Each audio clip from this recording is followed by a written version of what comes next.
जय हिंद, नमस्कार दोस्तों। आप सभी का स्वागत है एमबी राजेश इलेक्ट्रिकल में। दोस्तों आज वीडियो हम जानने वाले हैं और सीखने वाले हैं कि कंजर्वेटर टैंक का यूज क्या होता है, कि ट्रांसफार्मर में कंजर्वेटर टैंक का यूज क्या होता है और कंजर्वेटर टैंक दोस्तों कहाँ पे लगा हुआ था, कहाँ पे लगा हुआ होता है। तो ट्रांसफार्मर के आपको पता है ट्रांसफार्मर एक मेन टैंक होती है जो कि सबसे नीचे होती है, उसके ऊपर ये सभी चीज़ होती है, वो असेंबली होती है। तो सबसे दोस्तों टॉप में यदि आप देखेंगे तो वहाँ पे एक राउंड शेप जो सबसे ऊपर में आपको दिख रहे होंगे वो उसी को हम कंजर्वेटर टैंक कहते हैं। ठीक, आखिर उसका यूज़ क्या होती है ट्रांसफार्मर में, उसके बारे में बिल्कुल विस्तार से हम समझेंगे इस वीडियो में। बस आप लोग से ही रिक्वेस्ट करते हैं वीडियो पूरा लास्ट तक देखिए। यदि वीडियो पूरा लास्ट तक देखते हैं तो आपको सभी कुछ समझ में आ जाएंगे कि कंजर्वेटर टैंक का यूज क्या होता है ट्रांसफार्मर में। ठीक, क्योंकि नीचे तो मेन टैंक बड़ा सा लगा हुआ है, फिर भी ऊपर एक छोटा टैंक लगाने का क्यों ज़रूरत पड़ गया दोस्तों, वो सभी कुछ इस वीडियो में विस्तार से समझने वालेंगे। ठीक दोस्तों, बिना देर के वीडियो को स्टार्ट कर दिया, आपको लेके चलते हैं आपके टॉपिक की ओर। तो दोस्तों आप सभी को पता ही होगा कि ट्रांसफार्मर के अंदर दो चीज़ होती है। ठीक, एक होती है वाइंडिंग होती है और एक हमारी आयल होती है। ठीक, तो आयल जो होती है वो वाइंडिंग को हीट होती है उसके हीट को एग्जॉर्ब करने के लिए आयल का यूज किया जाता है ट्रांसफार्मर के अंदर। ठीक, तो वाइंडिंग का हीट होना तो स्वाभाविक है दोस्तों, क्योंकि हम उससे लोड कनेक्ट करते हैं, हम अपने घरों का लोड कनेक्ट करते हैं, उससे हम लोड चलाते हैं। तो आपको पता है जब हमारे अपने घर में दोस्तों अपने फ़ैन को कुछ समय के लिए चलाते हैं, यदि हम अपने बल्ब को कुछ समय के लिए चलाते हैं तो वो बल्ब दोस्तों वो फ़ैन हमारी हीट होती है, लेकिन वो कुछ ही वाट की होती है। ठीक, यदि एग्जाम्पल माने फ़ैन तो 70 वाट की, बल्ब तो 100 वाट की नॉर्मल बल्ब जो होती है। ठीक, लेकिन जो ट्रांसफार्मर होती है दोस्तों उस पर कई किलो वाट का लोड कनेक्ट होती है। तो उस कंडीशन में वो ट्रांसफार्मर जो तो वो अधिक हीट होती है। ठीक, तो अधिक हीट होने की वजह से क्या होता है, जब अधिक उस हीट को समय पे यदि हम उसको एग्जॉर्ब नहीं करेंगे तो कुछ कंडीशन में क्या होगा, वो जो हीट है दोस्तों उस वाइंडिंग को जला देगा। ठीक, तो उसी को हीट को कम करने के लिए दोस्तों हम उसमें ऑयल का यूज करते हैं। ठीक, तो आपको पता है किसी भी चीज़ में यदि हम एक बाल्टी में यदि हम पानी रख देते हैं तो कुछ समय के बाद दोस्तों वो पानी है वो धीरे धीरे मतलब कम होना स्टार्ट होता है, क्योंकि वो भाप बनती है।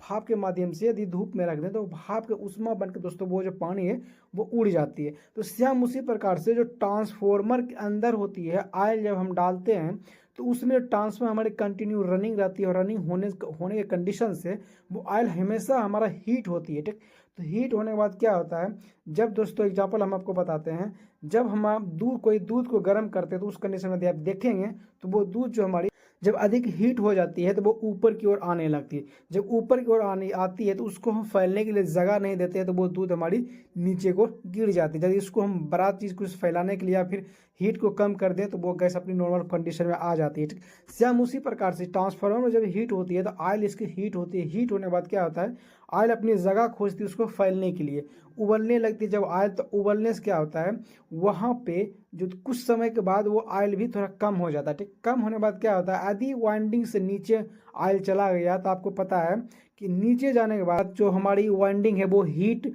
को कम नहीं होगा, तो वहाँ का जो वाइंडिंग है दोस्तों वो जल जाएगा। ठीक, जैसे समरसीबल काम करती है, यदि समरसीबल को पानी से निकाल कर चलाया जाए तो वो समरसीबल हमारी जल सकती है। सेम उसी पर हमारे ट्रांसफार्मर में यदि ऑयल का कमी हुआ तो वो जल सकती है। ठीक, तो उसके लिए क्या करता है, वहाँ पे ऑयल को मेंटेन करने के लिए वहाँ पे कंजर्वेटर टैंक को लगाते हैं सबसे टॉप में। और उस कंजर्वेटर टैंक का दो काम होता है, एक तो काम होता है कि ट्रांसफार्मर यदि ऑयल कम हो गया तो वो उस टैंक में हम आधा ऑयल को भर के रखते हैं कि यदि ट्रांसफार्मर में ऑयल का ज़रूरत है तो उस कंजर्वेटर टैंक से ट्रांसफार्मर को ऑयल ट्रांसफ़र कर दे ताकि उसका जो ऑयल है दोस्तों वो मेंटेन में रहे। ठीक, तो ये पहला कंडीशन हो गया, यदि ऑयल कम हुआ तो वो ऑयल को ट्रांसफ़र करेगा ट्रांसफार्मर को मेन टैंक को, ताकि हमारी जो वाइंडिंग है दोस्तों वो सही सलामत रहे। ठीक, और दूसरी कंडीशन है जो होती है दोस्तों, जो हमारी ऑयल हीट होकर जो उबल रही है, जो मतलब उबलेगी, तो उसको हमको पता है कि हम उसको हीट को कम करने के लिए कोई वहाँ पे जाएगा नहीं। गैस का जो दोस्तों हम नोब है उसको कम करके दूध का हीट कम कर देते हैं, लेकिन वहाँ ट्रांसफार्मर का जो हीट है दोस्तों उसको कोई कम करने के लिए नहीं जाता है। तो उसके लिए क्या करते हैं, वहाँ पे उसको फैलने के लिए हम जगह देते हैं, फैलने के लिए जगह एक कूलिंग ट्यूब जो लगाते हैं दोस्तों उसके माध्यम से।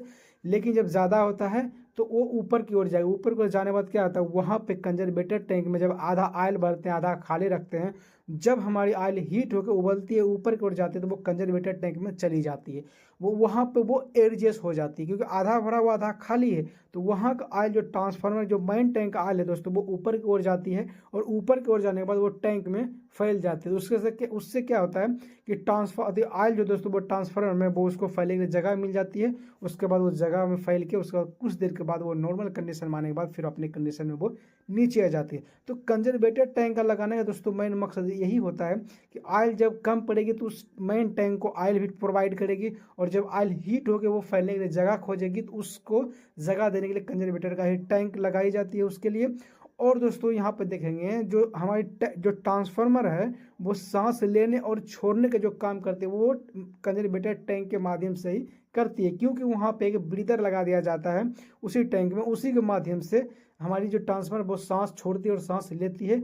इसके बारे में दोस्तों हम बिल्कुल विस्तार से अपने वीडियो बनाए हैं, जाकर उस वीडियो को देख सकते हैं कि कंजर्वेटर टैंक मतलब ट्रांसफर किस प्रकार से सांस लेती है वो ब्रीदर के माध्यम से, ठीक। और ब्रीदर क्यों लगाया जाता है दोस्तों उसके बारे में उसी वीडियो में बिल्कुल डिटेल से हमने बताया दी। उस वीडियो को देखते हैं तो आपको 100% आपको कुछ न कुछ जानकारी जरूर होगा, ठीक।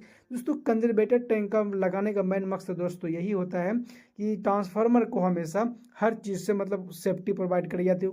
ऑयल कम हो गया तो ऑयल को देना के काम करेगा कंजर्वेटर टैंक। और यदि ऑयल को फैलाने का जगह, ऑयल को दोस्तों फैलने का यदि जगह हो तो वहाँ पे कंजर्वेटर टैंक में जाके वो ऑयल फैलेगा। तो दोस्तों इसी के लिए कंजर्वेटर टैंक को एक्स्ट्रा टैंक को ट्रांसफार्मर में लगाई जाती है। तो आई होप दोस्तों आपको यह जो डाउट है दोस्तों वो क्लियर हो चुके होंगे कि ट्रांसफार्मर में कंजर्वेटर टैंक का यूज क्यों किया जाता है। यदि दोस्तों वीडियो अच्छी लगे तो वीडियो को लाइक कीजिएगा, चैनल को सब्सक्राइब कीजिएगा। दोस्तों आज की वीडियो में इतना ही, मिलते हैं किसी नेक्स्ट वीडियो में किसी नेक्स्ट के साथ, तब तक के लिए जय हिंद।